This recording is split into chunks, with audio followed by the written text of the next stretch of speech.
Hi అండి, నమస్తే. నేను మీ కిరణ్ చిఫ్ని. ఇవాల్టి మన రెసిపీ వచ్చేసి క్యాబేజీ పకోడీ అండి. క్యాబేజీ పకోడీ అనగానే అదేంటి క్యాబేజీ పకోడీ అని కొంతమంది అడుగుతారు. లేదండి, ఇలా ఒక్కసారి ట్రై చేసి చూడండి. ఎంత బాగుంటుందంటే, ముఖ్యంగా కొంతమంది పెద్ద పెద్ద రెస్టారెంట్లో హోటల్స్లో ఏం చేస్తారంటే క్యాబేజీ పకోడీ ఇస్తారండి. ఎక్కడిస్తారంటే మామూలుగా భోజనాలకు ఇస్తారు. చాలా బాగుంటుంది. భోజనంలో కూడా చాలా అంటే చాలా బాగుంటుంది. చాలా సన్నగా చేసి ఇందులో కొంచెం శనగలేసి చేస్తారు. చాలా అంటే చాలా బాగుంటుంది. కొంతమంది పల్లీలేస్తారు, కొంతమంది ఎన్నో రకాలుగా చేయొచ్చు. బూందీ కలుపుతారు. కానీ క్యాబేజీ పకోడా ఇలా ట్రై చేసి చూడండి. ఎంత బాగుంటుందంటే మాటలో చెప్పలేమండి. ఫస్ట్ వచ్చేసి కొన్ని పచ్చిమిర్చి తీసుకొని ఇలా కట్ చేశానండి నేను. ఒక 6 పచ్చిమిర్చి తీసుకొని ఇలా కట్ చేసేయండి. వేసి ఇలా కట్ చేసేయండి. చాలా పొడుగున్నాయండి, అందుకే ఇలా నేను కట్ చేశాను. తర్వాత వచ్చేసి ఒక క్యాబేజీ అండి. ఒక క్యాబేజీ అంటే నేను ఈరోజు మీకు ఒక హాఫ్ కేజీ మందని చెప్తాను. ఇది వచ్చేసి కేజీ ఉందండి క్యాబేజీ. హాఫ్ కేజీ వరకు చెప్తాను మీకు. హాఫ్ కేజీ అయినా బాగానే వస్తుందండి, ఒక ఇద్దరు మంచిగా తినొచ్చు. చూడండి, నేను కటింగ్ ఎలా చేస్తున్నానో అలాగే చేసేయండి. మరీ సన్నగా ఫ్రైడ్ రైస్కు చేసినట్టు ఏం అవసరం లేదండి. కొంచెం లావుగా ఉంటే సరిపోతుంది. నేను ఏ మోడల్ చేశానో అదే మోడల్గా మీరు చేస్తే సరిపోతుందండి. ఇలా పొడుగ్గా కట్ చేసుకున్న తర్వాత మళ్ళీ ఇలా కూడా కట్ చేసుకోండి. ఎందుకంటే పకోడీ అనేది నీట్గా ఉడకాలి, లోపల కూడా రోస్ట్ ఉండాలి. అప్పుడే పకోడీకి మంచి టేస్ట్ వస్తుంది. ఎందుకంటే శనగపిండి కదండి వేసేది మనం. తర్వాత దీన్ని ఏం చేయాలంటే నీట్గా ఒకసారి వాష్ చేయాలండి. 1 లేదా 2 సార్లు వాష్ చేయాలి.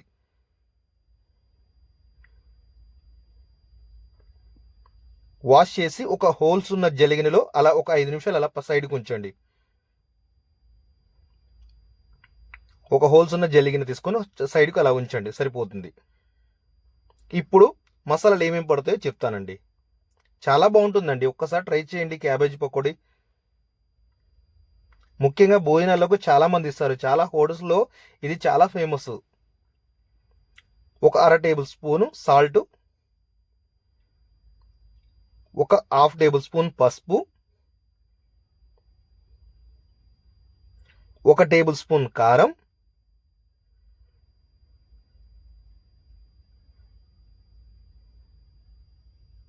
ఒక టేబుల్ స్పూన్ జీలకర్ర, ఒక పావు టేబుల్ స్పూను వాము, అల్లం వెల్లుల్లి paste 1 tablespoon. Next food colour అండి. ఫుడ్ కలర్ అనేది మీరు స్కిప్ చేయొచ్చు, లేదా ఉందా, నేను వేసాను కానీ ఉందా లేదా అనే విధంగా వేసాను. అదేంటి ఫుడ్ కలర్ ఎందుకు వేసాను కొందరు అడగొచ్చు. క్యాబేజీ ప్యూర్ వైట్ ఉంటుందండి, దానికి సరిగా సెట్ కాదు. అందుకే కొంచెం ఆనియన్ పకోడా టైప్ రావాలంటే తప్పదండి, కొంచెం హోటల్స్లో వేయాల్సి వస్తుంది. మీరు స్కిప్ చేయొచ్చండి, నో ప్రాబ్లం. ఇప్పుడు ఇవన్నీ కలుపుకున్న తర్వాత దీంట్లో కొంచెం పచ్చిమిర్చి, మనం కట్ చేసిన దాంట్లో సగం వేసేయండి పచ్చిమిర్చి. కొంచెం కరివేపాకు వేసేయాలి. కరివేపాకు ఎంత వేసినా కూడా ఏం కాదండి, దానికి ఉన్న టేస్ట్ ఇంకా టేస్ట్ వేరే లెవెల్లో వస్తుంది.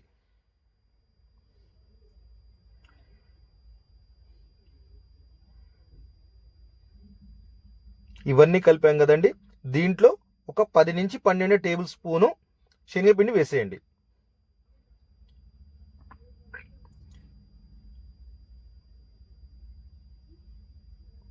నేనైతే ఒక పెద్ద కప్పు తీసుకున్నాను. ఒక 12 స్పూన్ లెక్క అండి అది.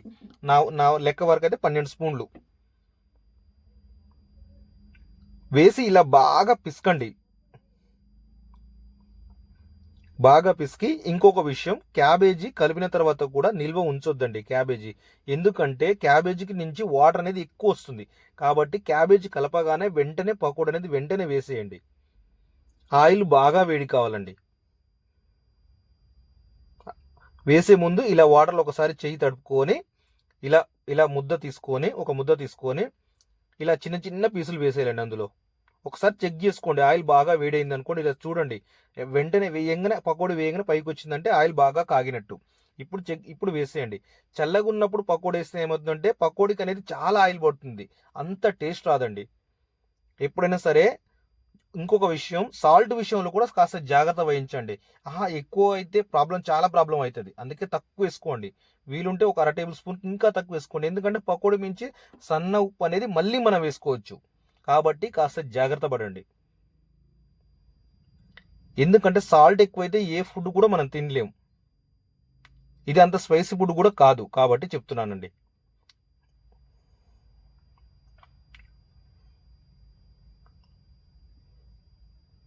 ఇది ఇంకొక విషయం, క్యాబేజీ వేయగానే వెంటనే కలపొద్దండి. వెంటనే కలిపితే ఏమవుతుందంటే చూడండి, ఇప్పుడు వెంటనే కలిపితే ఏమవుతుంది, పిండి పిండి ఊడిపోతుంది ఎక్కడికక్కడ. క్యాబేజీ వేరుగా పిండి వేరుగా అవుతుంది. కాబట్టి ఒక 2 నిమిషాలు ఆగిన తర్వాత అప్పుడు కలపండి. ఇంకొకటి, ఆయిల్ తగ్గట్టే వేసుకోండి. ఆయిల్ ఎంత ఉందో దాని తగ్గట్టే కొంచెం కొంచెం వేసుకోండి. ఒక్కసారి ఎక్కువ వేసుకుంటే ఏమవుతుందంటే ఆ పకోడీ అనేది వేస్ట్ అయిపోతుంది. అసలు టేస్ట్ కూడా రాదు, ఎక్కడికక్కడ ఊడిపోతుంది, కోటింగ్ ఊడిపోతుంది, క్యాబేజీ మొత్తం ఎక్కడికక్కడికి గలీజ్ అయిపోతుందండి. అందుకే ఒక 2 నిమిషాలు ఆగి కొంచెం కొంచెం వేసుకోండి. నేను ఎంత వేసానో అంతే వేసేయండి. మరీ ఎక్కువ ఎక్కువ వేసుకోవద్దు, ఆయిల్ తగ్గట్టు వేసుకోండి. దానికి ఉన్న టేస్ట్ అప్పుడు మంచి టేస్ట్ వస్తుంది. మీకు తెలిసిపోతుందండి ఆనియన్ పకోడీ ఎలా అవుతుందో అలా అవుతుంది క్యాబేజ్ పకోడీ కూడా. సేమ్ యాజ్ టీజ్గా టేస్ట్ మాత్రం ఏం చేంజ్ ఉంటుందండి, చాలా బాగుంటుంది. దీంట్లో ఇంకా మిల్క్ సెక్షన్ పెట్టే వాళ్ళు ఎవరైనా ఉంటే మాత్రం కొన్ని పల్లీలు వేసుకోండి. పల్లీలు వేసి పచ్చిమిర్చి ఎక్కువ వేసి బూందీ కూడా కలుపుకోవచ్చు. బూందీ కలుపుకొని ఈ 3 కలుపుకొని మామూలుగా ఫ్రైకి భోజనానికి ఇవ్వచ్చండి. చూడండి ఎంత బాగుందో. రెండోసారి వేస్తున్నాం. రెండోసారి వేసినప్పుడు మాత్రం వెంటనే తీసేయాలి. ఎందుకంటే ఆయిల్ చాలా వీట్ అవుతుంది, అప్పటికే వేడి చాలా వేడి అవుతుంది. చూడండి ఎంత సింపుల్గా అయిపోయిందో క్యాబేజీ పకోడీ అనేది. ఇంకా కొత్తగా ఎవరైనా ఛానల్ చూస్తుంటే మాత్రం సబ్స్క్రైబ్ చేసుకోండి, ఎందుకంటే మీకు యూజ్ అయ్యే ఛానల్ అండి ఇది. లైక్ చేయండి, వీడియోని అయితే లైక్ చేయండి. ఇంతసేపు చూసినందుకు చాలా థ్యాంక్ యూ. మర్చిపోవద్దండి సబ్స్క్రైబ్, కొత్తగా చూసిన సబ్స్క్రైబ్ అయితే మర్చిపోవద్దు. లైక్ చేయండి, షేర్ చేయండి కొత్తగా చూస్తున్న వాళ్ళైతే. ఎందుకంటే నేను ప్రతి వీడియోలో చెప్తానండి రిక్వెస్ట్గా, ఎందుకంటే అన్ని ఛానల్స్ వేరు, ఈ ఛానల్ వేరు. మీకు ఎప్పటికీ యూజ్ ఉంటుందండి. కొత్త ఐటమ్స్ వస్తాయి, రెస్టారెంట్స్ ఐటమ్స్ ఉంటాయి, అన్ని విధాలుగా. మీకు ఏదైనా లైఫ్లో బిజినెస్ పెట్టుకున్నా కూడా ఈ ఈ ఛానల్ అనేది మంచి యూజ్ ఉంటుందండి, ఎందుకంటే అన్ని రకాల ఫుడ్స్ ఈ ఛానల్లో ఉంటాయి. ఓకేనండి, చాలా థ్యాంక్ యూ. లైక్ మర్చిపోవద్దు, షేర్ మర్చిపోవద్దు, కొత్తగా చూస్తున్న వాళ్ళు సబ్స్క్రైబ్ మర్చిపోవద్దండి. చాలా చాలా థ్యాంక్ యూ అండి. మీకు ఏం కావాలన్నా కింద కామెంట్ చేయండి. ఫుడ్